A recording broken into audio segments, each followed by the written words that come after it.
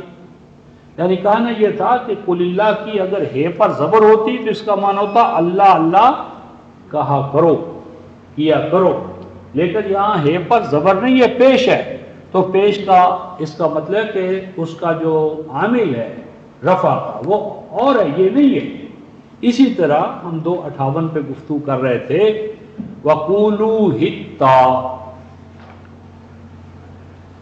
وَقُولُوا حِطَّةٌ،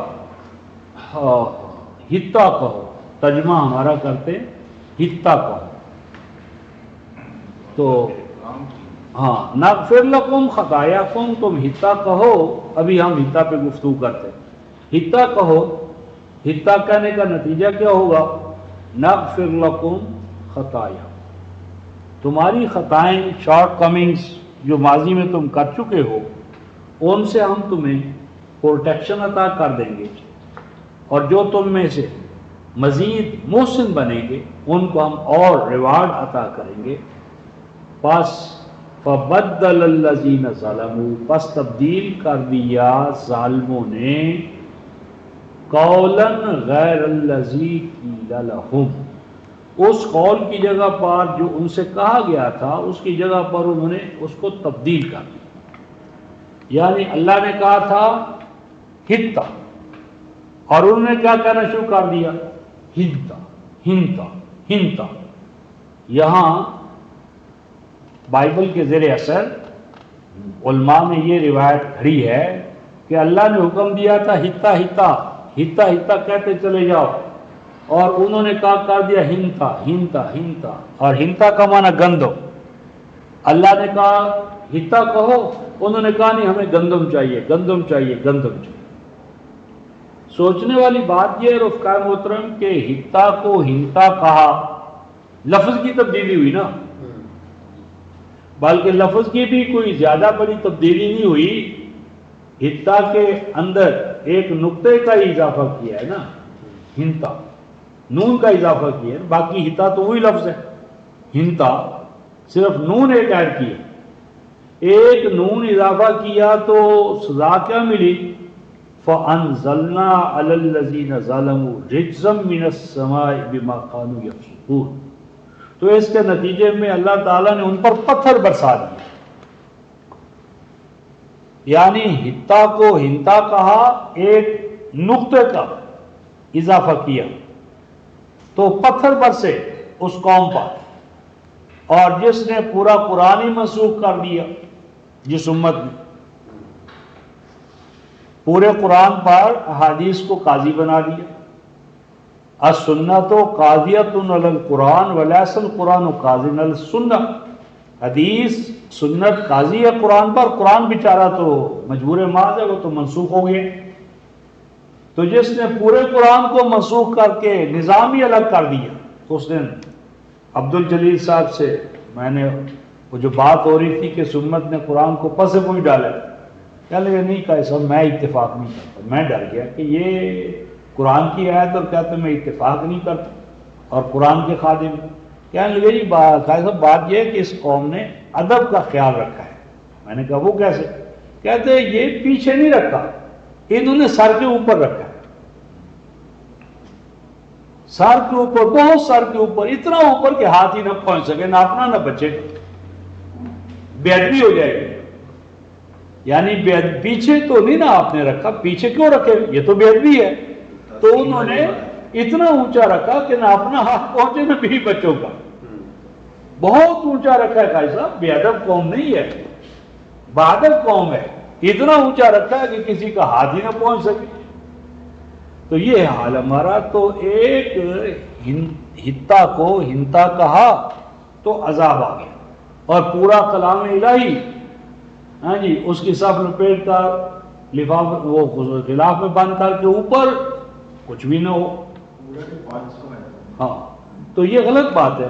اصل بات یہ ہے کہ ان کو حکم یہ دیا گیا تھا کہ کولو ہتا، یعنی سینٹرل گیٹ جب اس سے تم داخل ہو تو ڈکلیریشن فاتح قوم کی طرف سے ڈکلیریشن کیا ہو؟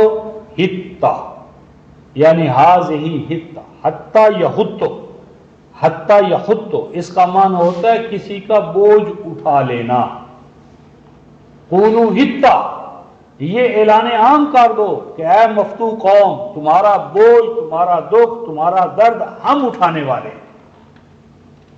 یعنی فاتح قوم مفتو کے لیے بوجھ نہ بنے بلکہ ان کا بوجھ اٹھانے والے بنے۔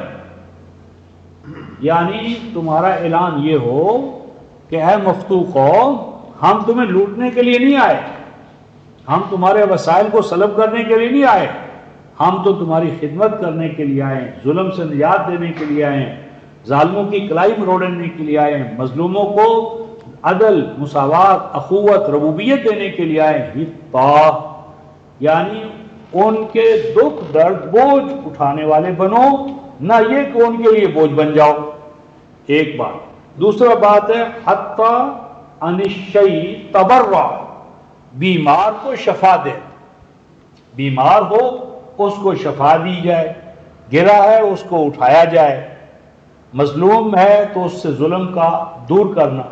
یعنی تم نے بنیادی انسانی حقوق جو ہیں ایک تو وہ دینے ہیں، اعلان عام کرنا ہے، اور دوسرا یہ ہے کہ ماضی میں جو مقابلہ ہوا تھا نا ہمارا، مثلا فاتح مفتو لڑائی ہوئی، لڑائی میں مفتو مغلوب ہو گئے، اب جو مفتو ہے اس کے خلاف انتقام کا دروازہ نہیں کھول دینا۔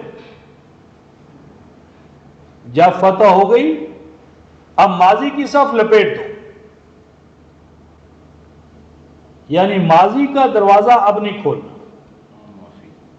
اعلان عام، مقابلہ کیا، تم نے بھی کیا، ہم نے بھی کیا، لیکن وہ تھنگ آف دا پاسٹ گزر گئی۔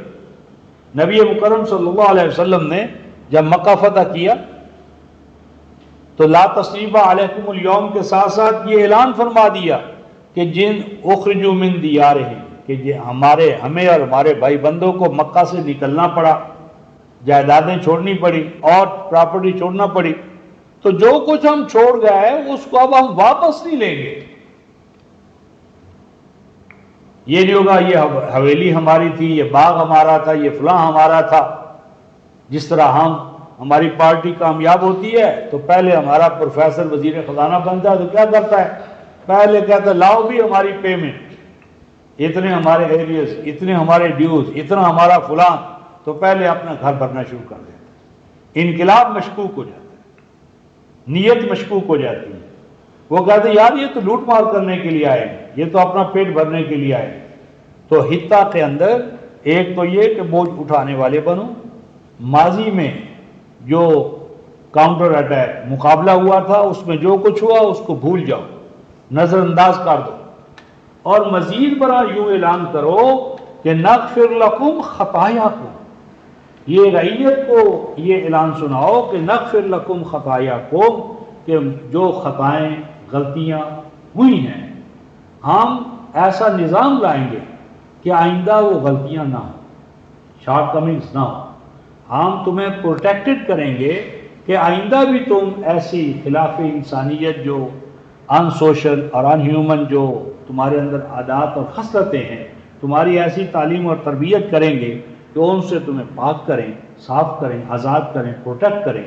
اور مزید برآں وَسَنَزِيدُ الْمُحْسِنِينَ، اور جو حسن کارانہ انداز میں ہمارے اس نظام کے ساتھ پارٹیسپیٹ کریں گے تو ایسا نہیں کریں گے کہ چونکہ وہ ہماری قوم میں سے نہیں ہے تو ان کا چرچا لگ رہا ہے۔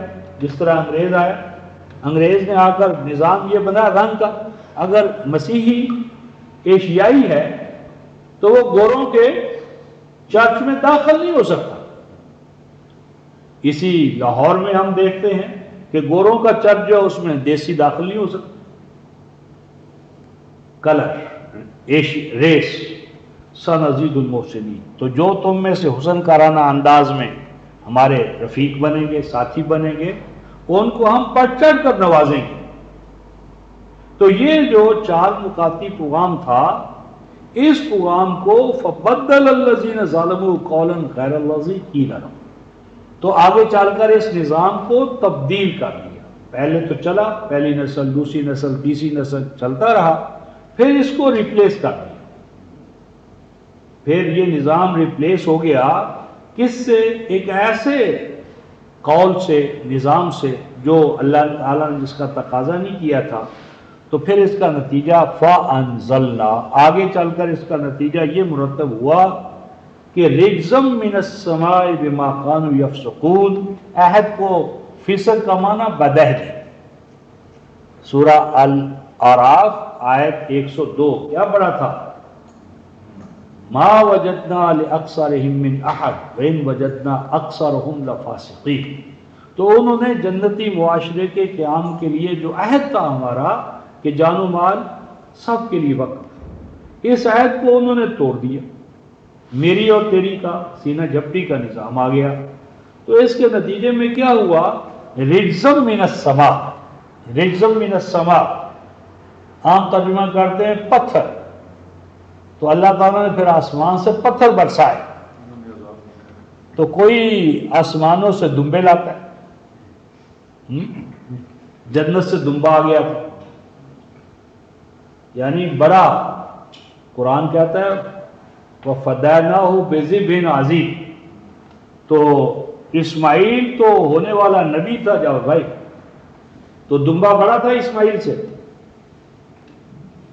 شاید حجم بڑا تھا، موٹا تازہ ہوگا، اور نبی کا بیٹا دبلا پتلا ہوگا، تو دبلا پتلا بچہ ہو تو اس سے موٹا تازہ سانڈ زیادہ قیمت رکھتا ہے جاؤ بھائی۔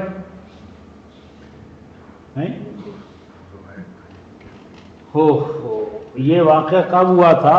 فلما بالغ معہ السعی، یہ اسماعیل کوئی بچہ نہیں تھے، سعی، باپ کے ساتھ جدوجہد کرنے کی عمر کو پہنچ گئے تھے۔ تو باپ اگر معلم ہو تو بچہ جدوجہد باپ کے ساتھ کب کرے گا؟ جب اسے الف با بھی نہ آتی ہو۔ مبلغ کا بچہ باپ کے ساتھ جدوجہد کرے گا جب تبلیغ کے اصول سیکھ لے، برتنے کے قابل ہو جائے۔ تو خیر یہ جو ہے رفتہ مطلب زج رے جیم زے، راجازہ، راجازہ ہوتا ہے رفتہ محترم، یہ دیکھا ہوگا آپ نے ریڑے پر گھوڑا یا گدھا اور ہل میں بیل یا اونٹ، تو بعض اوقات کو اونٹ یا بیل کمزور ہو جاتا ہے، تو اس کو کیا کرتے ہیں؟ آنکس مارتے ہیں، وہ ایک چھڑی جس کے آگے لوہے کی انی ہوتی ہے وہ اس کو مارتے ہیں، وہ چبوتے ہیں، وہ کھڑا ہو جاتا ہے، پھر بیچارہ تھوڑا سا چلتا ہے، پھر گر پڑتا ہے، پھر اس کو مارتے ہیں، اور ایک سٹیج ایسی آ جاتی ہے کہ وہ بیچارہ مارے کھا کھا کر بھی اٹھ نہیں سکتا۔ تو راجازہ کا وہ معنی ہے راقل، راجازہ راقل، یعنی کسی کے اندر سے سخت ہی ختم ہو جائے، سہار، برداشت، قوت، طاقت، پاؤں پر سٹینڈ بائی کھڑا ہونے کی استعداد ہی ختم ہو جائے کہ اب آپ اس کو مارتے رہیں، ٹھوکریں مارتے رہیں، آنکس مارتے رہیں، لیکن وہ کھڑا ہی نہیں ہو سکتا۔ تو یہ ہے رجزم من السماء، سماوی قانون کے تحت پھر ان کے اوپر رجز مسلط ہو گیا۔ کیا معنی؟ جمود، تعطل، بے اہمیت، بے حیا، بے غیرت، یعنی زندگی مقصود بذات بن گئی، خواہ وہ کتوں اور بلوں کی زندگی کیوں نہ، غلامی کی زندگی، محکومی اور محتاجی کی زندگی، ضربت علیہم الذلۃ والمسکنہ وباؤوا بغضب من اللہ۔ تو یہ جو ذلت و رسوائی کی، محکومی کی، محتاجی کی زندگی ہے، اس کو ذرا، یہ 94 آیت اسی البقرہ میں ہے،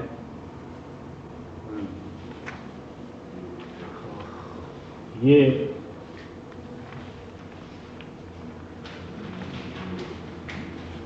کیا 19 آیت ہے، 94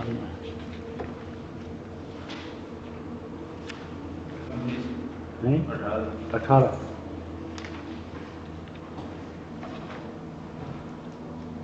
ارشاد ربانی ہے،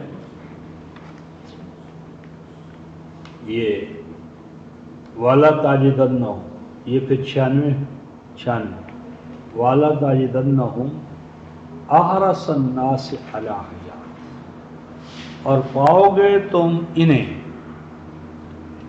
زندگی کا سب سے بڑا حریص۔ یہاں علی حیات نکرہ رکھا ہے، یعنی مجرد زندگی، خواہ وہ کتوں اور بلوں کی زندگی، محکوموں محتاجوں کی زندگی کیوں نہ، یعنی زندہ رہنا اپنی ذات میں نصب ہے، زندگی مقصود بھی ذات ہے۔ وَمِنَ الَّذِينَ أَشْرَكُوا، مشرکوں کا بھی یہی حال ہے۔ اور مشرک کون ہوتے ہیں؟ یَوَدُّ أَحَدُهُمْ لَوْ يُعَمَّرُ أَلْفَ سَنَةٍ، کہ مجرد وہ زندہ رہنا چاہتے ہیں اور 1000 سال، زندگی مقصود ہے، زندہ رہیں، خواہ وہ یعنی غلاموں کی ہو، محکوموں کی ہو، محتاجوں کی ہو، تو وہ زندگی مقصود بذات ہے، زندہ رہنا بس۔ اور آگے فرماتے ہیں وَمَا هُوَ بِمُزَحْزِحِهِ مِنَ الْعَذَابِ، زندگی خواہ وہ عذاب کی زندگی کیوں نہ ہو، محکومی، محتاجی، ہاں جی، فقر، افلاس، اور فرماتے ہیں کہ بس زندگی مقصود بذات بن گئی، ان یعمر واللہ بصیر بما یعملون۔ تو یعنی یہ جو رزم من السماء ہے، یہ ہے زندہ رہنا اپنی ذات میں، خواہ وہ محکومی ہو، محتاجی ہو، دادر کی ٹھوکریں ہوں، کچھ بھی ہو، بس زندہ رہنا۔ تو یہ جو شجرہ کا ایک مفہوم یہ ہے کہ اجتماعی مفاد کے مقابلے میں انفرادی مفاد پرستی کا نظام، خواہ وہ یعنی زراعت و پیداوار کے اندر میری تیری کے نظام کے حوالے سے آ جائے، یا صنعت کو مقصود بذات بنا کر مین بیہائنڈ دا ویل جو ہے اس کو نظر انداز کر دیا جائے، خواہ بلڈنگ اینڈ روڈز جو ہیں اس پر زور دیا جائے، اور جو دائیں بائیں آبادیاں ہیں ان آبادیوں کی بنیادی جو حقوق انسانیت ہیں ان کو پامال کیا جائے، تو یہ بھی وہ تمام منہیات ہیں کہ جن سے ہمیں روکا گیا تھا۔ تو اس طرح یہ ایک اور پہلو ہمارے سامنے آتا ہے، اور آگے جا کر دیکھیں تو اسی سے جڑا ہوا ہے۔ تو اس طرح ہم یہ شجرہ کے دونوں پہلوؤں کو دیکھ چکے۔ اب ہم اگلی نشست میں آگے جو ہے فَأَزَلَّهُمُ الشَّيْطَانُ عَنْهَا فَأَخْرَجَهُمَا مِمَّا كَانَا فِيهِ، لیکن شیطان نے ابلیس نے ان کو ڈگمگایا، اور وہ کام کر بیٹھے جو انہیں نہیں کرنا چاہیے تھا۔ تو یہ ابلیس نے کس طرح کیا، اس کا طریقہ کار کیا تھا، اور وہ طریقہ کار آج بھی کس طرح ویلڈ ہے، کام کر رہا ہے میرے اور آپ کے اوپر، انسانوں کے اوپر۔ تو یہ اگلی نشست میں اس پہ گفتگو کریں گے۔ آخر دعوانا ان الحمد للہ۔